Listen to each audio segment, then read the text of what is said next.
You are listening to the Scars and Guitars podcast. My name is Andrew Mackay-Smith, and I hope, wherever you might be listening from, wherever you are in the world, you are doing superbly well. The bloke you're about to hear from, his name is Jimmy Rose, and he is the bloke at the centre of a band from Melbourne called Direblaze. They're an excellent thrash metal outfit, so I do encourage you to go online and check out the band's music. Let's hear what Jimmy has to say. Here we go. Mate, welcome to the show. I was driving through the winding roads of northern New South Wales recently, listening to Smelted, Reformed and Doomed at a reasonable volume, of course. Now, a pack of 5 or 6 Ferraris drove past, and as I was admiring the design and the engineering of the Ferraris, I thought it was such a great thing to be able to listen to your stellar EP and live in a world where Ferraris exist. So on that note, Smelted, Reformed and Doomed, mate, I've got to hand it to you. It is the best straight-up metal release I have heard in so long, years. What is the inspiration? Wow, thanks. Cheers. And that's from any artist anywhere in the world, by the way. Okay, so big praise, but I mean it. Yeah, cool. What is the inspiration behind creating such a magnificent collection of 4 tracks? Well, it's straight after the album, I suppose. Where we work a lot, and that where we're running out a bit of time. We wanted to get something out as soon as possible after the first album. We knew it couldn't be a full release, so we, a bunch of riffs sitting around and developed them into the 3 songs. And we've been playing the Slayer song, which is on the EP, for a while live as well. And we wanted to juice that up and harmonise it and do a little bit of different stuff to that song. So that was always floating around to do that as well. So so we just worked on those 3 songs as quick as we could to get another release out, and that's what happened. So I did a review of the EP for Metal Obsession, and this is what I said about the guitar playing. I quote, "The guitarists are particularly skilled in offering lessons in the dark art of very fast down picking with alternate picking strokes, keeping pace with the galloping bass drum." So if you couldn't already tell, of course, I am a musician. I'm not a metal musician, by the way. I play funk and disco music, but I totally got what you guys are doing from a technical perspective. So my question is, how long have you been playing for? And tell us all about your influences, because what you were doing is rather technical to the trained ear, and to anybody that's untrained, it probably sounds very complicated and as though you've got a high level of expertise on the 6 string. Yeah, okay, cool. Like, I mean, we're all in our late 30s and that. We've been playing since we were kids. So, we're teenagers of the early 90s. So, I mean, we've got a big thrash metal, thing going on, and early death metal thing going on. Just the wave of all that early death metal from Earache and Roadrunner. Of course, a lot of Deicide and Entombed, and just all the stuff that what those labels were, pushing out, I suppose, and we were hearing it and loving it as young teenagers. And obviously the 80s thrash, heavily into that. So, I mean, we're kids playing guitar. That was the music that was around it. We were loving it, and we were just learning their songs. So, and you obviously learn, if you're right into it, you get right amongst it when you're a teenager, when you got spare time, and that's how, because like me and Nick, actually the guitarist, like we grew up together. Like we were in a death metal band as teenagers together, and we had a bit of time apart, and then we're back together in Direblaze together. So I mean, we kind of learned our chops together as kids. And then I met Nori, the drummer, our drummer. Nori. I met Nori maybe 10 years ago or something like that. I was playing in stoner rock bands and stuff like that through the late 90s and early 2000s, and hadn't really played sort of metal stuff for a while. And I actually started chatting to Nori, and we had a love for Slayer and all that stuff. We just started mucking around with some riffs, and then we got members, started getting in contact with Nick again, and the band just developed us through that. So we gone back to our roots and started doing what we love, I suppose, like trying to play fast. And, I can hear that. And hassle each other on how these riffs go.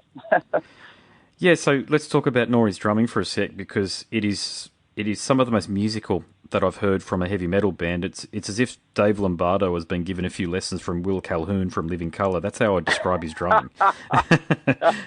You know, That's awesome. That's cool. it's heavy and very metal, but he also, being a funk guy and a disco guy, I'm really attuned to drummers that can put a solid swing into their playing, and he's got it in spades. So, Yeah. I can appreciate that, as I say, because I'm a musician. But what can you tell me a bit more about him? Is he what was his journey? I know I'm asking you to talk on his behalf, but I've just been so impressed with his drumming. I'd just like to know a little bit more about him. Okay, cool. Well, what I know, because Nori's from Japan. Okay. Okay. Nori played in hardcore bands in Japan. He's a straight out thrash metal dude. Like, he's a little bit older than me, but we've got very similar music tastes and the sort of, the same sort of bands growing up and all that kind of stuff. But, so he's from Japan, and he played in a hardcore band called Numb. And so I think he toured here a couple of times, maybe in the early 2000s with Numb.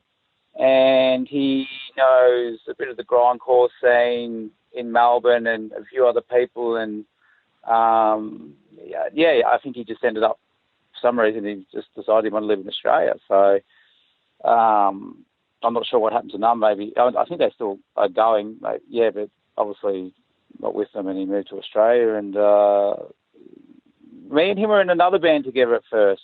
We were going to do a rock sort of band or something. I can't really remember. It was a while ago. But we were together, and we were going to do a rock band, and we just started playing Slayer covers instead, and that band sort of fell apart, and then we kept together, and we just kept doing thrash metal, so or death metal, thrash metal, whatever you want to call it. So so Nori's got so he's from Japan. He's got a early hardcore thing from the early, like maybe late 90s, 2000s, but he's a straight out metalhead, and then so we did this. He does this in Australia now. So cool. No, that's awesome. Yeah, I was in a band for years with a Japanese singer. The only originals music I've got that would be on Apple Music is in a band called Cross Trigger, and we had a Japanese singer. He's a good mate of mine. He's moved back over there, but I've got some experience working with a Japanese musician. And let's talk about how you write songs. Okay, so a lot of bands do that shared riff bank in the cloud thing, where they record things onto their iPhone and then just upload it into the cloud and share it around via a Dropbox account or a Box account or whatever it might be, Google Drive. But you guys sound like you're a band that actually get together and you show the band how a riff goes, and then you work it out in a rehearsal room. Am I bang on point there, or have I got it around the wrong way?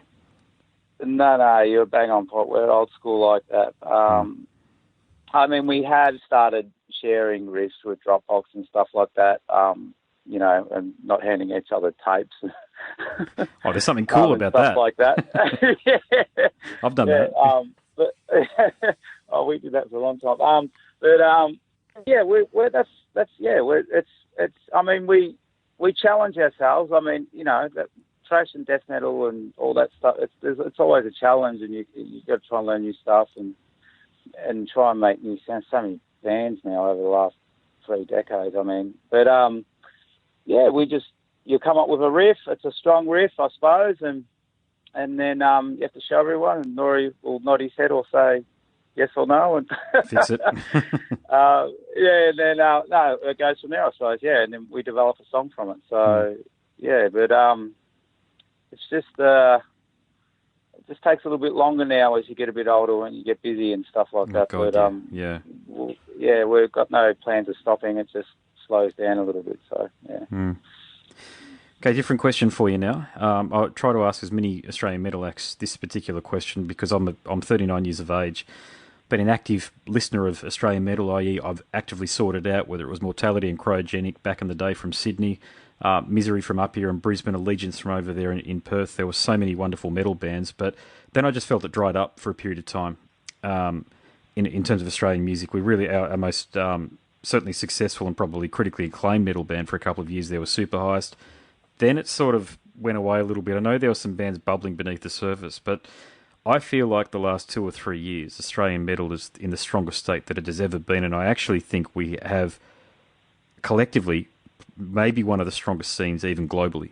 Okay, and I'd use you guys as a case in point on there. and your album that you've released there. I mean, but there are so many other wonderful artists. Like, I'm a very diverse metal listener. I don't stick to one genre. So Aversion's Crown, Parkway Drive, North Lane, Hybrid Nightmares down near you in Melbourne. There are so many wonderful bands around. And my first question would be, do you agree with what I've just said then? And also just to offer some commentary about what your take on the state of Australian metal is. I think there's a lot of good bands out there. There's a lot of great guitarists now. A lot of kids, and there's a lot of good guitarists out there. A lot of shredders now. A lot of people can play really, really well. For sure. Maybe there was a little bit of I'm not sure. Like, I don't know. Like, I mean, I was around the grind scene a lot when I remember seeing like a Bremlin and a lot of those kind of bands supporting, Morbid Angel and stuff when I was a kid, and I really enjoyed that kind of stuff. And Melbourne, there's a lot of thrash metal bands around Melbourne, and they can all the guys can really play really well. Yeah, Desecrator, put a lot of effort into it. Yeah, great stuff coming out of Melbourne.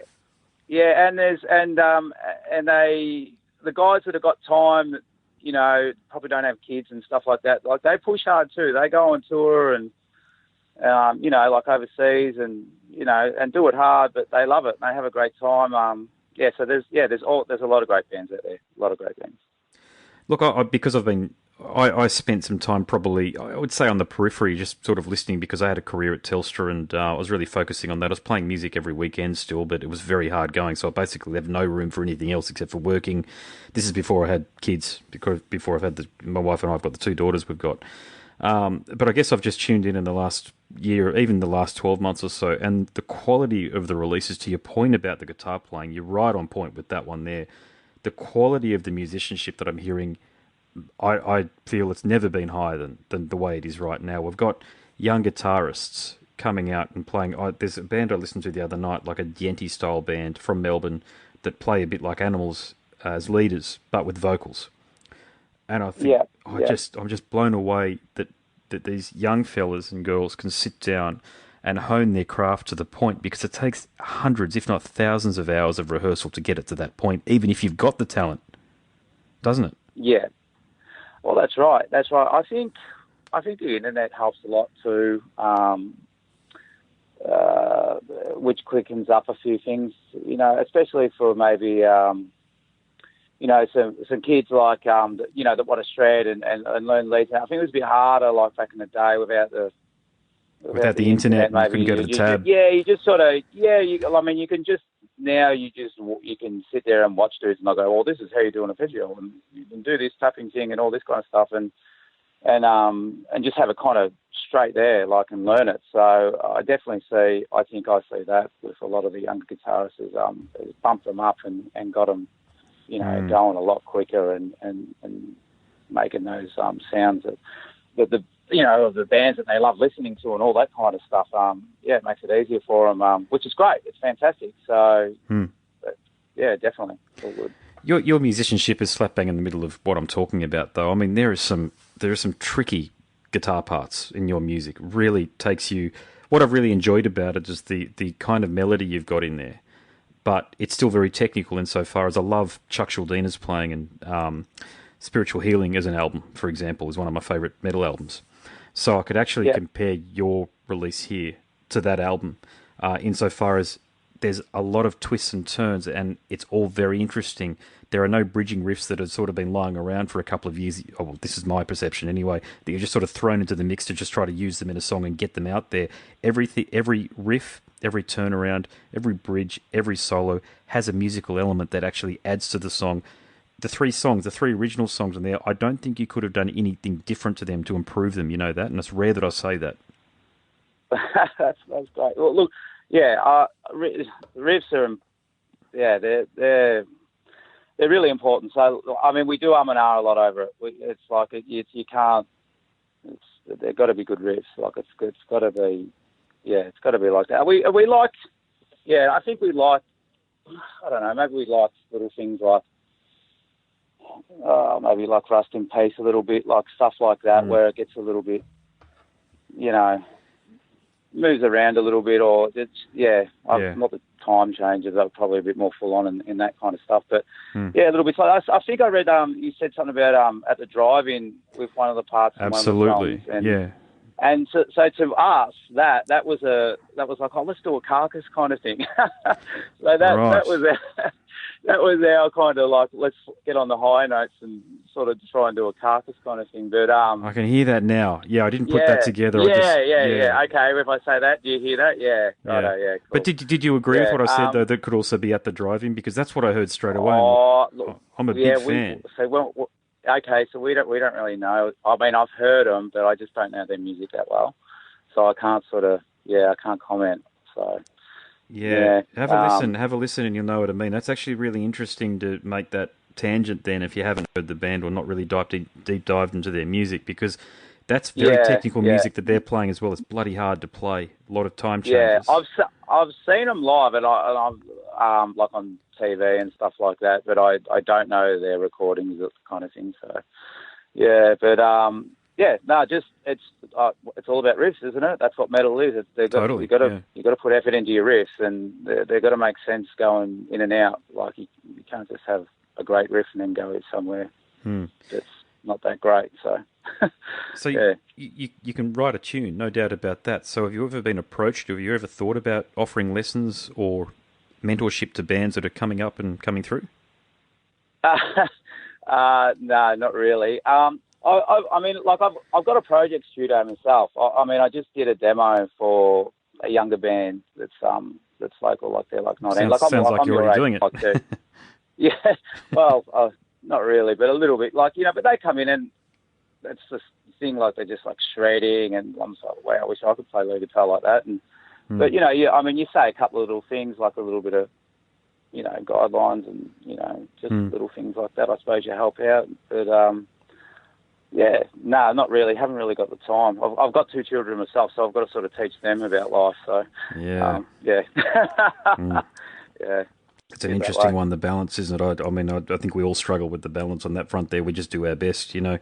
You do the handover with the wife when I'm walking through the door. She might go, get dinner ready or whatever it is. Yeah, okay, and then she's out the door to whatever she needs to do for a job or what have you. And I tend to be fairly mobile since I left my career at Telstra, and I'm doing a number of things these days.